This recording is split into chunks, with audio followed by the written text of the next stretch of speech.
This is Tales of the Twisted, stories of the strange, weird, bizarre, and shocking. Everyone has heard or knows of the Bermuda Triangle, but have you heard of the Bennington Triangle? There's an area in Vermont that is home to some strange occurrences. Missing people, a cursed mountain, paranormal creatures such as a rock monster, a red-eyed animal, mysterious weather, and surrounded by ghost towns. Let's dive in to the Bennington Triangle. Southwestern Vermont is known for its iconic settings, but one small area of thick woods was also the scene for one of America's great enduring mysteries. Between 1945 to 1950, a string of unsolved disappearances occurred in what became known as the Bennington Triangle. It shook the surrounding communities and has puzzled everyone to this day. Bennington had had some bad luck since the 1800s. Its local economy, mainly mining and lodging, collapsed. Tourism failed, and a huge flood devastated the community at the close of the 19th century. This bad luck followed into the 20th century. The towns are essentially ghost towns with just a handful of people residing in them. From 1945 to 1950, 6 people disappeared, one after the other. The first was Carl Herrick in November of 1943. Now, this incident is often overlooked in discussions about the Bennington disappearances because a body was found and a definitive cause of death was given. I thought I'd add it because it's definitely interesting. Carl was hunting with his cousin Henry just northeast of Glastonbury Mountain, which lies at the center of the triangle. The pair got separated, and Henry contacted authorities to look for him. After a few days, searchers found Herrick's body. His gun was nearby with no bullets discharged. The autopsy determined that the cause of death was squeezing. His ribs had punctured his lung. The townsfolk did not show any particular concern afterward. But 2 years later, an experienced hiker and hunter named Mitty Rivers went missing on November 12, 1945.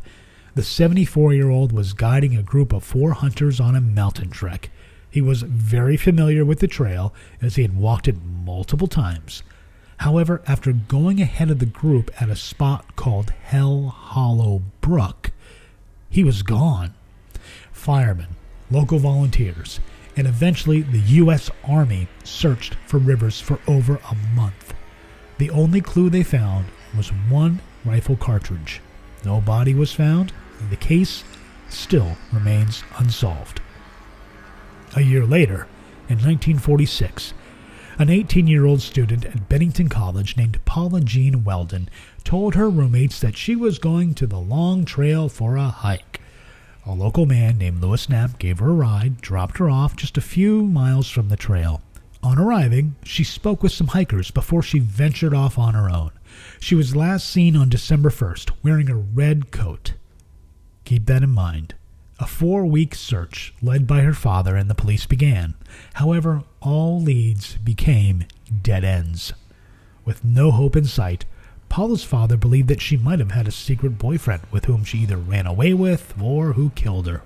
Paula's father left Bennington, never to return. Her case is unsolved as well. The strangest of all, the tale gets really weird here.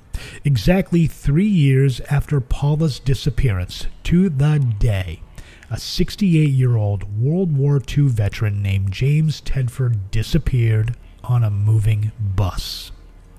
He was visiting friends out of town and was heading back to Bennington by bus.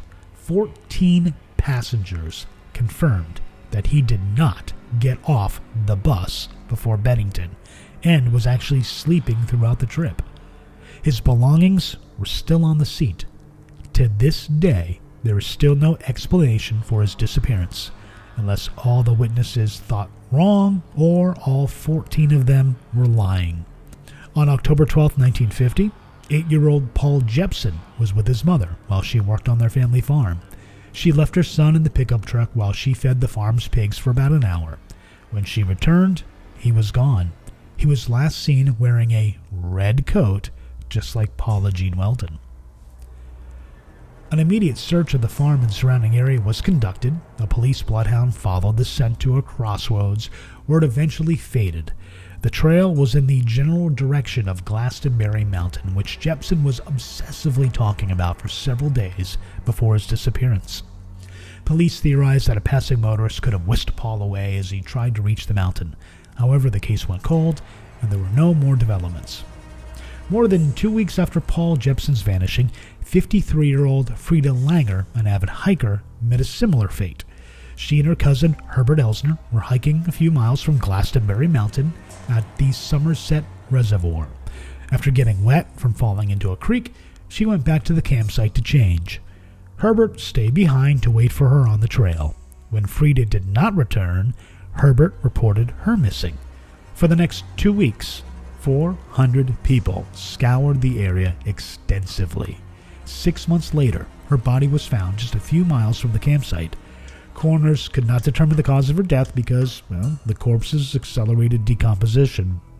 The folklore around the Bennington Triangle stems from UFOs, curses, Bigfoot, and more. The Abenaki Native American tribe believed that Glastonbury Mountain was cursed, as it housed their dead at its base. However, there are several connections we can draw from these incidents. 2 victims, Paula and Paul, ironically, were both wearing the color red. All 5 victims disappeared in mid-afternoon around 3 p.m. or 4 p.m., not far from each other, and during the last 3 months of the year. The first thought that comes to mind is the work of a serial killer. However, the variety in sex and age does not fit the usual modus operandi of a serial killer behavior. There's no set pattern, and it seems to be more about geographical location. The rough terrain and unpredictable weather are the most plausible explanations. The wind patterns and temperatures in the region are very erratic, particularly in the winter. Because of the wind gusts, plants have also grown in odd angles, disorienting hikers.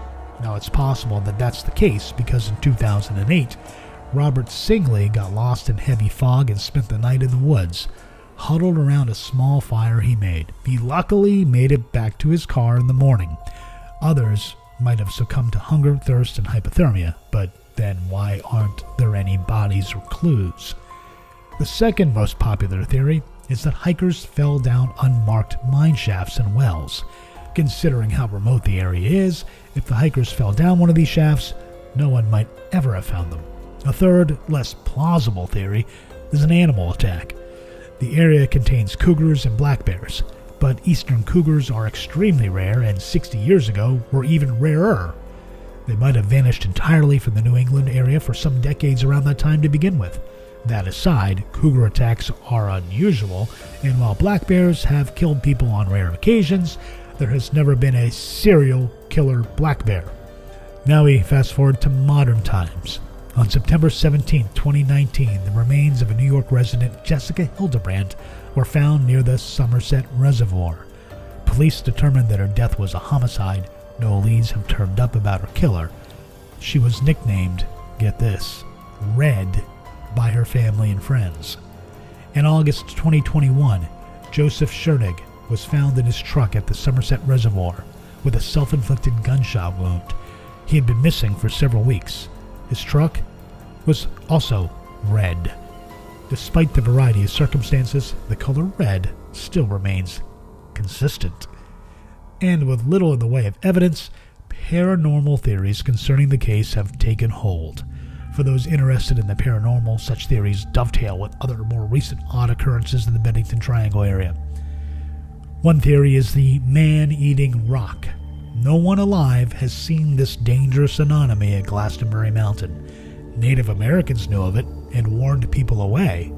We can only imagine, as it is a sizable rock large enough to stand on, but when someone stands on it, the rock becomes less solid and, like a living thing, swallows the unfortunate trespasser. Other occurrences include terrifying voices allegedly showing up on dead-air radio, sightings of mysterious figures, unexplained navigation mishaps, and planes that mysteriously crashed.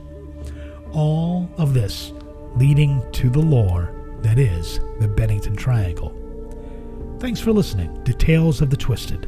Please like and follow for more stories of the strange, weird, bizarre, and shocking.